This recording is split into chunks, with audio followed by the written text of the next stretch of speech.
सगळ्या मुलींचा जिव्हाळ्याचा विषय म्हणजे पाणीपुरी. पण प्रेग्नन्सी मध्ये पाणीपुरी खाऊ शकतो का? Hello everyone, welcome back to my channel Aishwarya आली. आणि माझ्या प्रेग्नन्सी जर्नीच्या ह्या सिरीज मध्ये पार्ट 7 मध्ये मी माझा प्रेग्नन्सी आणि पाणीपुरीचा एक्सपिरियन्स तुमच्यासोबत शेअर करणार आहे. सो फायनली आमचा स्कॅन रिपोर्ट पाहून डॉक्टरांनी आम्ही प्रेग्नंट आहोत हे कन्फर्म केलं आणि त्यासोबत काही मेडिकेशन्स आणि डाएट द्यायला सुरुवात केली. आणि त्यामध्ये सांगितलं की बाहेरचं काहीच खायचं नाही. हे ऐकल्यावर मात्र माझ्या डोक्यामध्ये एकच प्रश्न उभा राहिला, तो म्हणजे बाहेरची पाणीपुरी पण नाही. सो राहून मी डॉक्टरांना विचारलंच की डॉक्टर पाणीपुरी पण नाही खाऊ शकत का?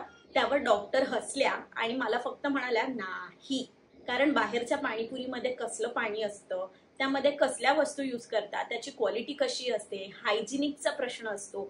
सो त्यामुळे स्टमक इन्फेक्शन होऊ शकतं आणि त्यामुळे मला आणि बाळाला दोघांनाही त्रास होऊ शकतो आणि तो त्रास जर जास्त झाला तर आम्हाला ऍडमिट देखील करावं लागेल असं सांगितल्यावर मी जरा घाबरले. एवढं मात्र क्लिअर झालं की सगळ्या गोष्टी चांगल्या क्वालिटीचे वापरले तर मला काही खायला हरकत नाही. सो मी घरी आल्यावर मी माझंच ब्रह्मास्त्र काढलं. सगळे चांगल्या क्वालिटीच्या वस्तू यूज करून मी घरीच पाणीपुरी बनवली आणि एकदा नाही तर बऱ्याचदा प्रत्येक 2 आठवड्यांमधून एकदा तरी मी घरात पाणीपुरी बनवून खाल्ली आहे.